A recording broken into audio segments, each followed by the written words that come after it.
মাথায় ঋণের পাহাড়। এখন কি করবেন? কোনো বুদ্ধি কাজে আসছে না, কোনো দিক থেকে টাকার ব্যবস্থা হচ্ছে না।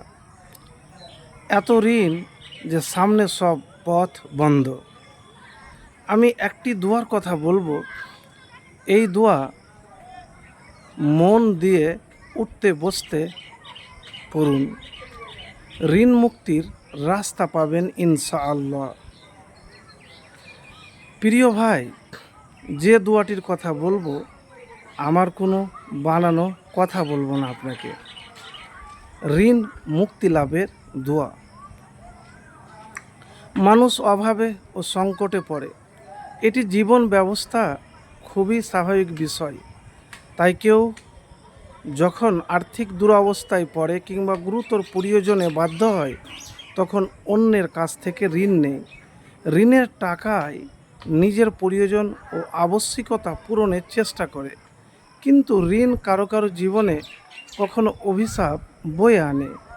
ঋণদাতাকে যেমন ঋণ আদায় করতে না পারার হতাশায় ভুগতে হয়, তেমনি ঋণ গ্রহীতাকেও ঋণদাতার বাক্যবাণে নাজেহাল হতে হয়। কখনো কখনো অসম্মানজনক আচরণের শিকার হতে হয়। তাই ঋণ গ্রহীতা সব সময় কামনা করেন যেন তার ঋণ দ্রুত পরিশোধ করে দিতে সক্ষম হন। কিন্তু ঋণ পরিশোধ করতে ব্যর্থ। দ্রুত ঋণ আদায় করতে, ঋণ মুক্ত হতে সক্ষম হওয়ার জন্য রাসূলুল্লাহ সাল্লাল্লাহু আলাইহি ওয়াসাল্লাম কিছু দোয়া এবং আমল শিক্ষা দিয়েছেন। হাদিসে বর্ণিত আছে, ঋণ থেকে বাঁচার জন্য, ঋণ থেকে মুক্তির জন্য আল্লাহর কাছে অত্যাধিক আশ্রয় প্রার্থনা করতেন। একবার চতুর্থ খলিফা আলী রাদিয়াল্লাহু তাআলা আনহুর কাছে এক ব্যক্তি ঋণ পরিশোধের জন্য কিছু সাহায্য চায়। এ সময় আলী রাদিয়াল্লাহু তাআলা তাকে বলেন, আমি কি তোমাকে কয়েকটি শব্দ শিক্ষা দিব যা আমাকে রাসূলুল্লাহ সাল্লাল্লাহু আলাইহি সাল্লাম শিক্ষা দিয়েছেন? যদি তুমি এটা পাঠ করো, তাহলে আল্লাহই তোমার ঋণ মুক্তির ব্যাপারে দায়িত্ব নেবেন, যদি তোমার ঋণ পর্বত সমানও হয়। এরপর আলী রাদিয়াল্লাহু তাআলা আনহু ওই ব্যক্তিকে দোয়াটি পড়তে বলেছিলেন। তো দোয়াটি তিরমিজি শরীফ 3563, মুসনাদ আহমদ হাদিস নাম্বার 1321। দোয়াটি হলো, আল্লাহুম্মা কফিনি বিহালালিকা আন হারামিকা ওয়া আগনিনি বিফাজলিকা আম্মান সিওয়াক।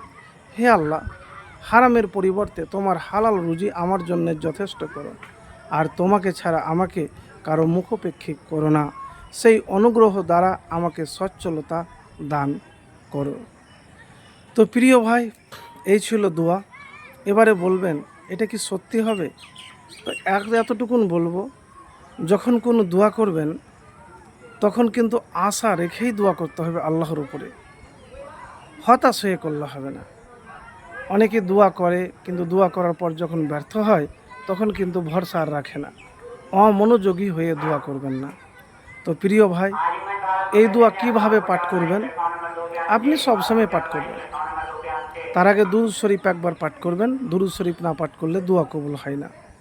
আর পারতপক্ষে আজানের পরে হাত উঠিয়ে আপনি দোয়া করবেন যখন আজান শেষ হয়ে যাবে। তো এইভাবে একবার আমল তো করেই দেখুন, হতে পারে ঋণ মুক্তির রাস্তা পাবেন ইনশাআল্লাহ।